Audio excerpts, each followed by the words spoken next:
Your why is not known. It is discovered and continuously uncovered. Life indeed is interesting because every day we uncover layers of why we are on earth. A lot of people wake up each day and are unsure of why they even exist.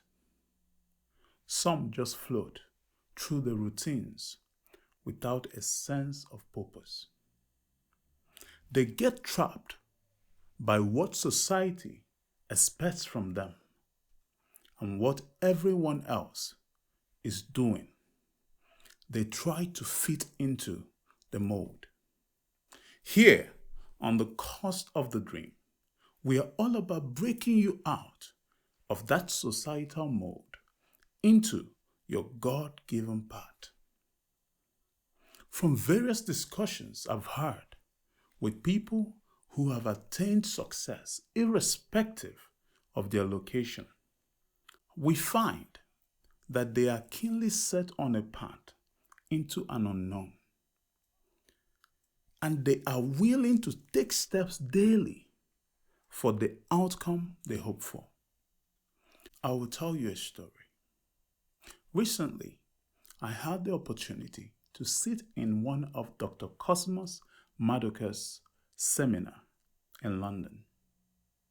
He spoke about an early wake-up call he had early in life when he lost his dad at just the age of 10. This made him become determined to succeed. It set him on a path whereby he had to have a concrete plan for his success. And he articulated this and put it down in writing. Let's hear from him.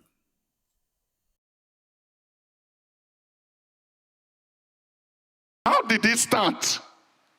With a young man that had no formal education. Where did you get the capital?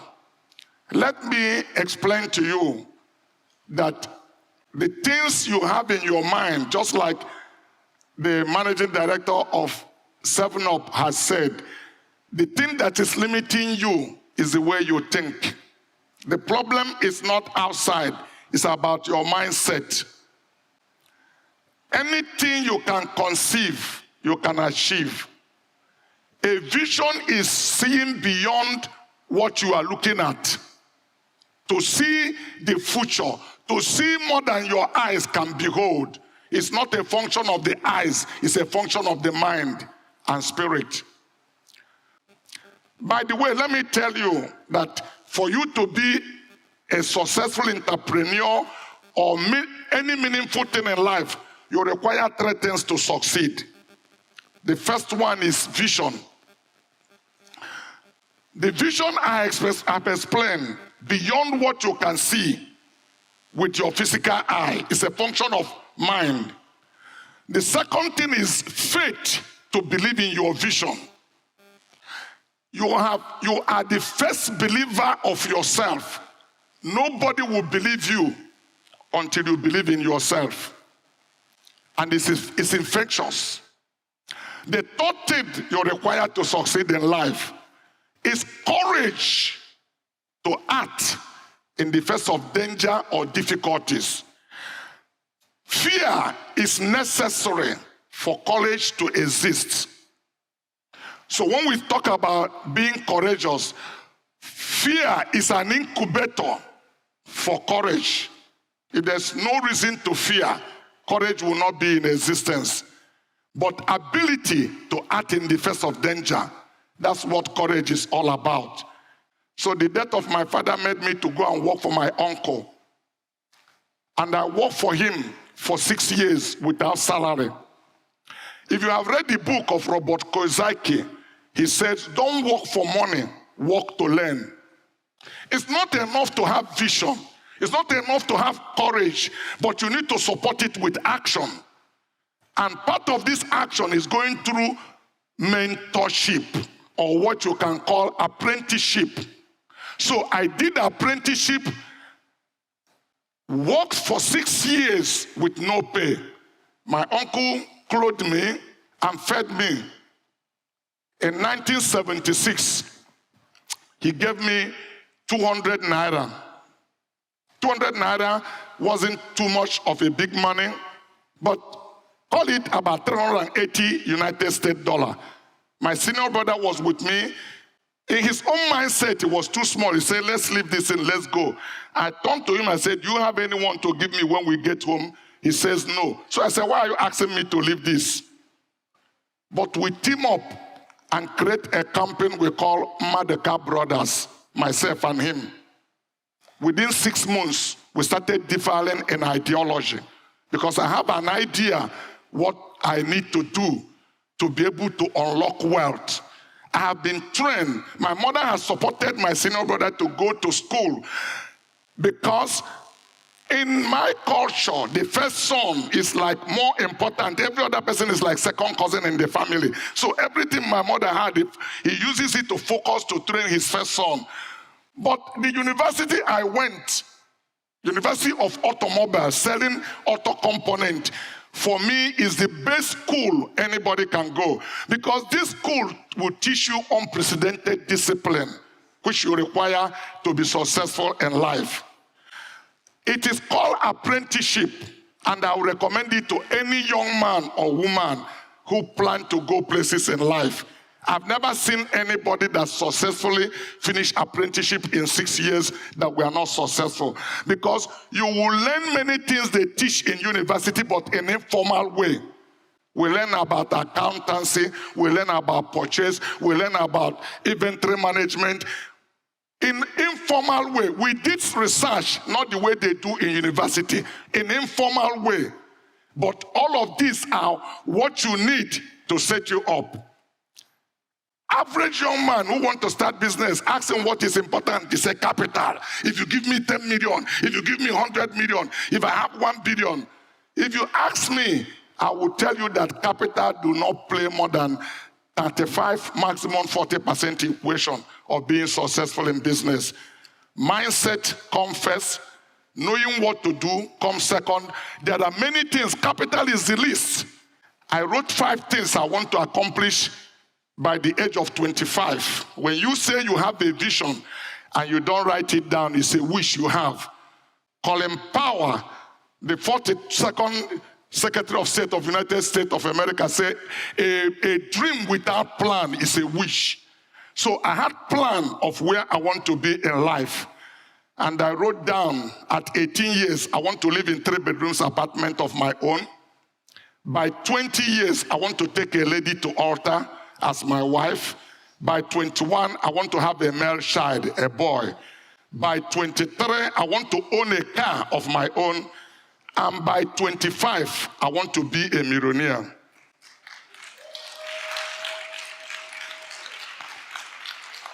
These are not dreams in my head.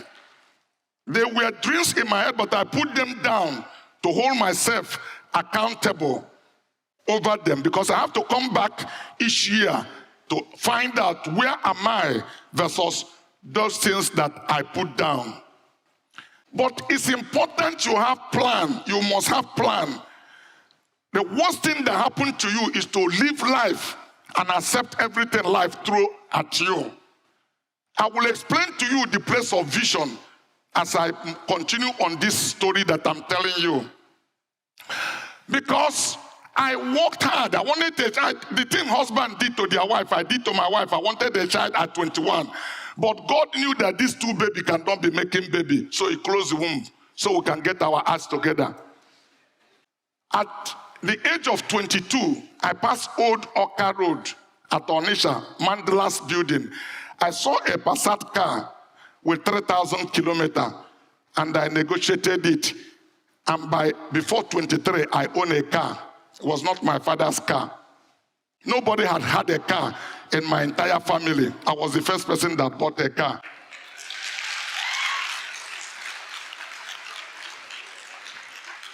I own a car. I want you to understand the place of this vision. I pursue my other dream from then on was to be a millionaire at the age of 25. I broke it by 1 year. By the grace of God, I met my first 2 million United States dollar at the age of 24. Yes. The rest is history. Forbes Africa carried me on their first page as a man who turned $1 into 500 million United States of dollars. Where do you see possibility stop? It's only stop in your mind because it does not exist. How could this young boy without a formal education, didn't even have capital to start? I separated with my senior brother by third month after we have joined together because we are differing in ideology. I couldn't hire any staff to help me. I became the managing and damaging director of my company. I was the forwarding and backward agent, the accountant general, the whatever you may think about it, to be able to build capital. I worked tirelessly, defer my gratification, plow back every income back into the business. You need to live with a discipline that is not common. It's not people that I meet on the road that determine who I am. Those 5 things I told you I wrote down every morning when I get up, I look at them from beginning to the end. That will be the last thing I will do before I go out. And if I come back in the evening after my prayer, the last thing I do before I sleep is go back and look at those places to remind me where I'm going. So when I am in my bed, I start dreaming, like somebody said, I think somebody said, yes, your son said you are counting money. In my dream, I saw myself in Japan, meeting the Japanese, moving containers with no capital of 10,000 naira. The things you look at that you dominate your spirit are the things that comes to you in a dream. What I was looking at is what I saw in my dream. So when I go out on the street, somebody is talking to me, he doesn't know the way my mind is working, I will take you and put you into those 5 things I want to do. If there is no place you support that vision, I cut you off. And people say he's too proud, he's too arrogant.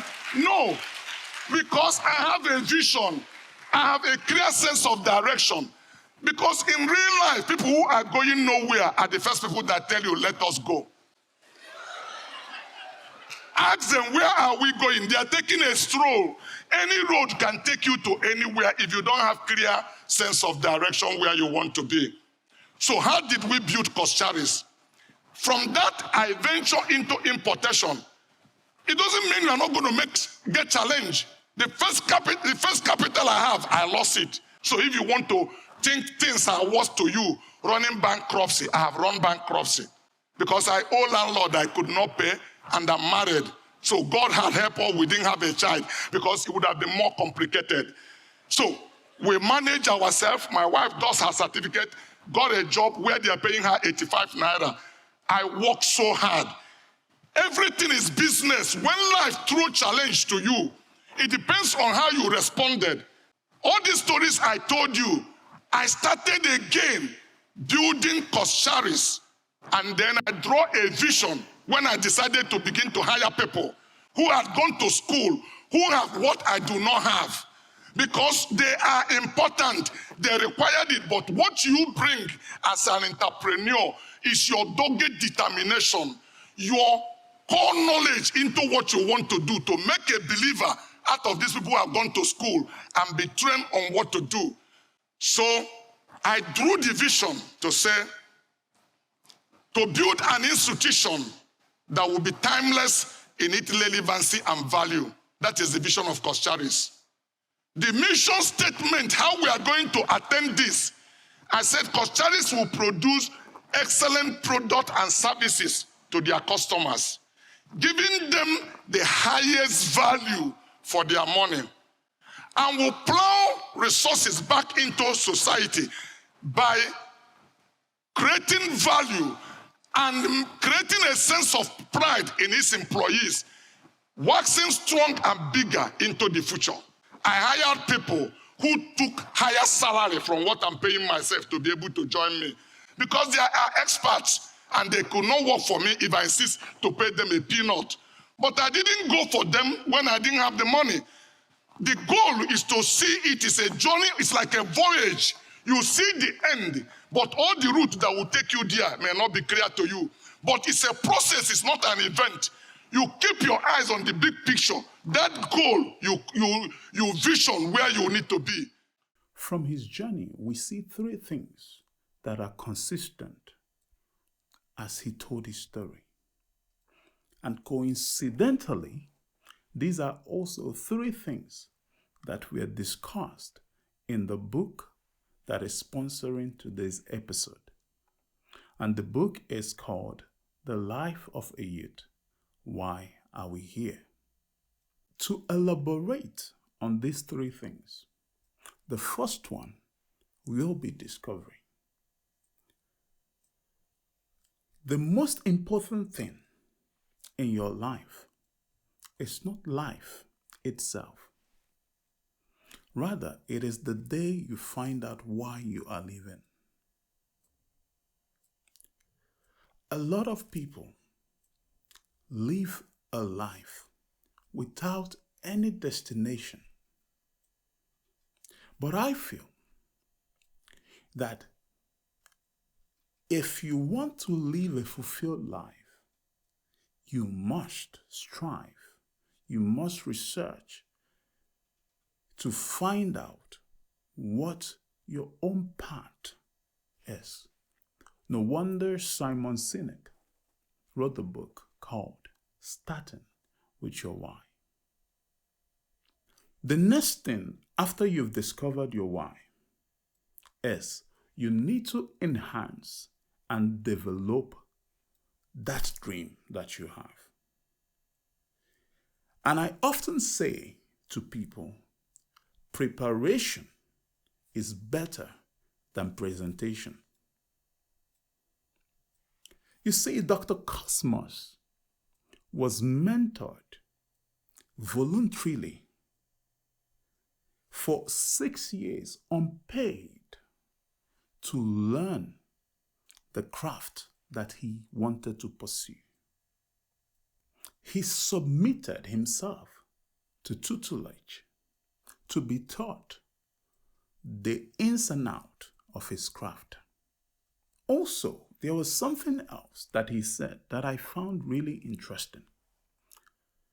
This is that he hired people that complemented his skill set, and especially people who were better than him.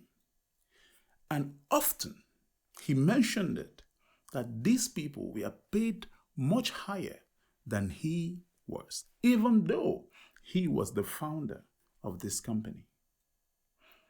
He delayed his gratification of receiving the reward of a CEO because he knew what he was pursuing. He paid his staffs way more than he paid himself. He sacrificed for that dream until it became a reality. That is the cost of the dream. The next thing he talked about is what I call provision. And when I talk about provision, I often talk about it from the context of two root words. One is pro and the other is vision. The word pro is often synonymous to professional, proficient, a specialist in a specific area. And vision, I often call it the architectural component of your why. I would like to expatiate on this word vision in this way. Imagine that you plan to have a home for yourself and your family. This is the purpose. You want a home that would provide shelter for you and your family. That is your purpose. Now, when it comes to your vision is what? The things that you need to do, the things that you need to put in place to make that vision become a reality. That is, so your purpose is your why, your vision is your what. What are the things that you need to do? What are the components that need to come together to make that purpose realizable? And this is at the time that people will often go to their architects, talk to their electricians about different types of wiring that they want in their house, about the different sort of heating systems that they want their house, or air condition that they want their house to have. They talk to their builders about the sort of windows that they want, the sort of doors that they want installed. So they go into detail about specific areas on components of making that vision a reality. They talk to their financial advisor on how to raise funds, on how to bring the money together, on how to probably get a mortgage, on how to raise the funds. These are the components that need to come together to make your purpose a reality. So to bring these two concepts together, I like to say that provision is providing professional or specialist insight in your own area of vision. Providing professional or specialist insight and solution in your own area of vision. You see, it is important that we provide services or solutions within our own area. I often use this analogy. Imagine you or your loved one needed an emergency surgery, and you go into the theater for your surgery, and this is a critical surgery that needs to be done. And suddenly, you see the football legend, Lionel Messi, in a doctor's robe, dressed like a surgeon, ready to perform surgery on you or your loved one. What would you do? A lot of us will get up from the surgery bed, run out of the theater as fast as our legs can carry. Why? It is not because Lionel Messi is not good at something. We would all love him on our football team. But we do not know him to be a specialist when it comes to performing surgery. And Lionel Messi is an excellent footballer, but not an excellent surgeon. And this is the same thing that happens when we show up with that skill or service that does not align with our dream, with our why. And this may be why you may be unfulfilled in that job that you do. Have you ever seen water flow up a mountain? Well, neither can you fight who you truly are.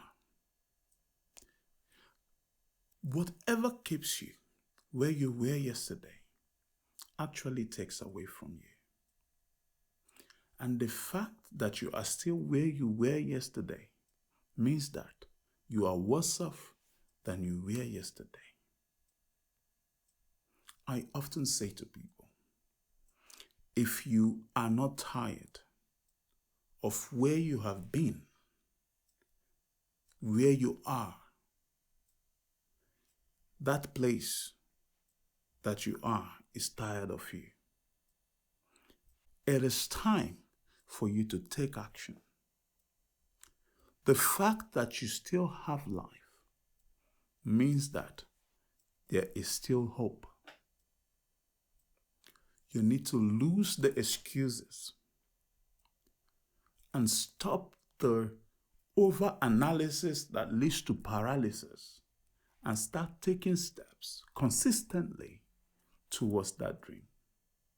The truth is this: if you don't do it, someone else will. If you don't do it, someone else will.